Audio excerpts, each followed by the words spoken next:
Welcome to part 2 in my Explaining Siege series. Today we're doing something very dear to my heart, which is cutoffs and ghost pressure. Now, this is something that frustrates me probably the most in bullshit comp teams and like ranked, I guess. People will roam clear or people will apply pressure to a map somewhere to gain map control, and they will not capitalize on getting that person killed or getting that person stuck. Let's give an example. So I'm on Coastline. Coastline's not in the map pool anymore. I was coaching a team before who they had trouble getting into the map. Now, what did I do? I gave them a very linear map clear to do that they would always, they basically dry ran it. So they knew where their drones were going in the prep phase, and they knew what they were doing before the round started, generally. So it didn't matter where the roamers were on the map, this worked for them. So what they would do is they would start with a drone in, wow, nice drone. They would start with a drone in kitchen, they would start with a drone in main lobby, and then off the rip, doesn't matter what site they were, if they were blue bar or hookah. Obviously, if it was penthouse, they wouldn't do this. So this was if the site was west side. So they instantly start with a guy in that window, a guy in this window, a guy on the hatch, a guy VIP balk, and a droner. Now, what does this do? This means that their play is to push penthouse. Now, it doesn't matter if there's a guy in penthouse, theater, Hall of Fame, VIP.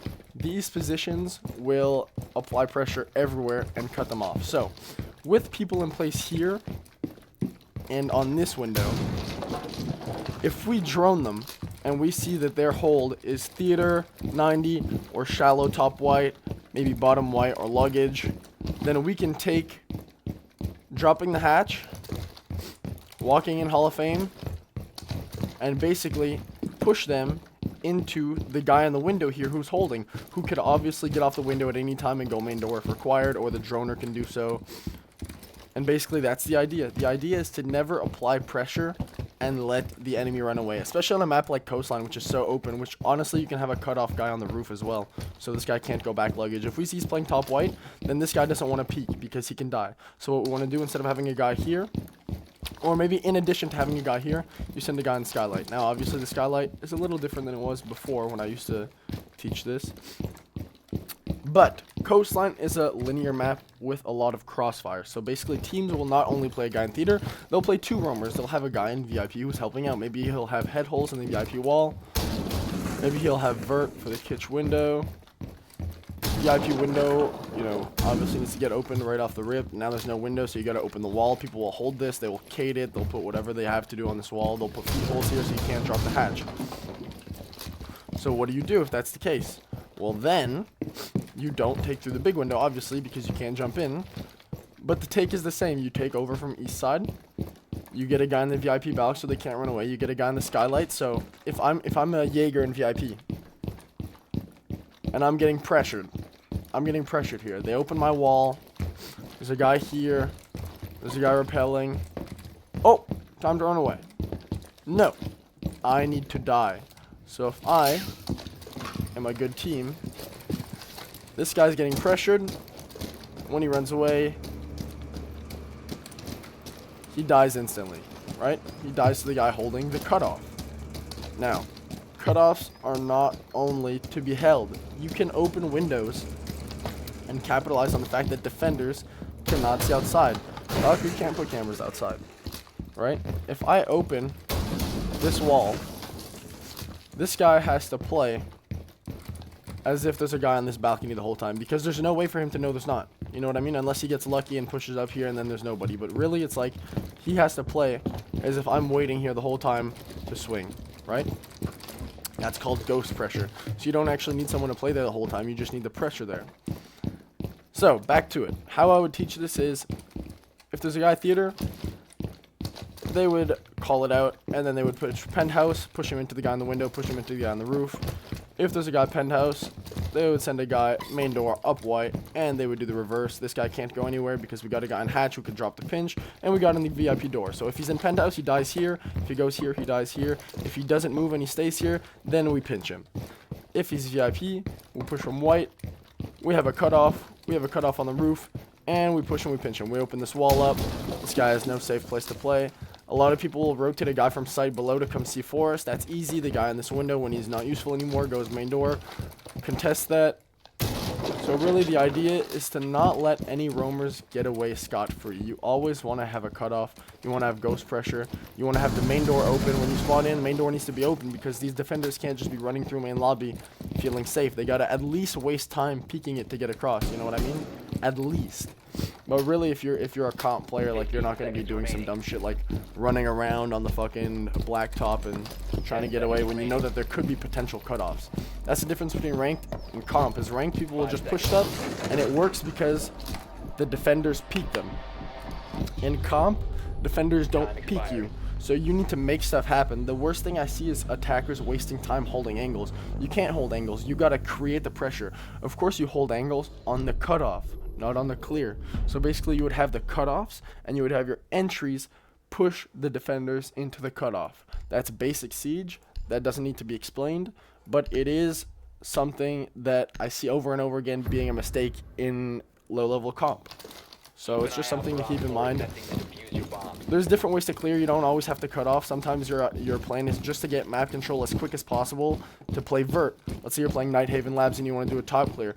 It's very easy to cut people off, so you try and do it as well as you can. Or let's say you're playing Oregon, and while you're clearing from small tower side, you send a sledge in top floor if it's clear on a drone, and then you make holes in the floor, like top white, holes in the floor above main. That way, if there is a roamer and he's getting pushed from west side, he gets cut off instantly through the floor, and it's like giga value basically from the sledge above. Those are things you can do with cutoffs, but you don't necessarily need it. Let's say your goal is to get in the map in 1 minute and 15 seconds. That way you have the whole round to then play vert on the site. Well, then you won't put a cutoff. You'll allot more resources to the push. So instead of having 2 cutoffs and 3 pushes, you'll all 5-man push it, and you're basically an iron curtain pushing into the map, which forces defenders back out of pure manpower, because if they have 2 or 3 people fighting you, you guys are 5. So you guys, if they do contest it, you guys are going to come out with man advantage, right? Or at least you guys are going to come out in a 3v3 with map control and time, which is not what the defenders want, because a 3v3 with 1:45 left, the attackers are going to win most of the time if they still have drones left. You know what I mean? Alright, part 2 of ghost pressure. Verticality. Vert holes always create pressure. If you're on defense and there's vert holes above you, you're always scared because there could always be a guy just waiting right here, and then boop, he peeks you. Here's the thing with vert. If you just open one place of vert in the floor and you're a buck and you open this and you peek it, you're gonna die because there's only one hole. The power of vert is opening up the whole floor. This is why Ram is good. She saves time doing this. Now, if the whole floor is open and I'm a defender playing below, I don't just have one angle to hold, I have a million. That's too many because I'm already worrying about my linear horizontal angles that I'm playing on, right? So that's the thing. If there's a guy playing vert, but there's no cutoffs, the vert is useless. The point of vert is to move me out of a position of line of sight, and me moving out of this position puts me in the line of sight of the cutoff. So if vert is done properly, you're getting kills, or you're at least moving people out of key positions, key power positions to hold the site. So you should never be playing vert solo queue. If you're solo queue and you're playing vert, if your team's not playing with you, you're kind of just wasting time. And the only reason you would get a pick is because a defender is stupid and he peeks you, right? Which doesn't happen in comp. Pressure needs to be created. How do you create pressure? With cutoffs. This comes from coordination. This comes from dry running attacks, having pre-played or pre-made adaptations in your head ready for whatever setup it is, having a predetermined idea of how the push is going to take place. So no matter what kind of defense these guys are bringing, no matter what kind of look they have, you guys can fit the keyhole. Like this push is fitting any keyhole no matter what the setup is, and if we see that they're holding it hard, we rotate roof, we rotate to a direct take. Once we have map control, if they're not holding it hard, we have map control, Then once we get to this point, we reset, we start droning. Are we doing Aqua? Or are we doing VIP take? Whatever's free. If we're doing VIP, we send a guy hookah bow. We start working smokes. We open this wall. If it's Aqua, we send a guy below for the late C4. We put a guy big window, and we start working the execute.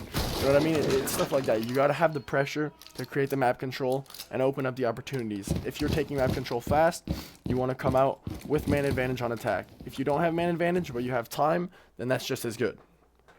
There you go. That is Cutoffs and Ghost Pressure. Rudimentary crash course. You're welcome. There you go.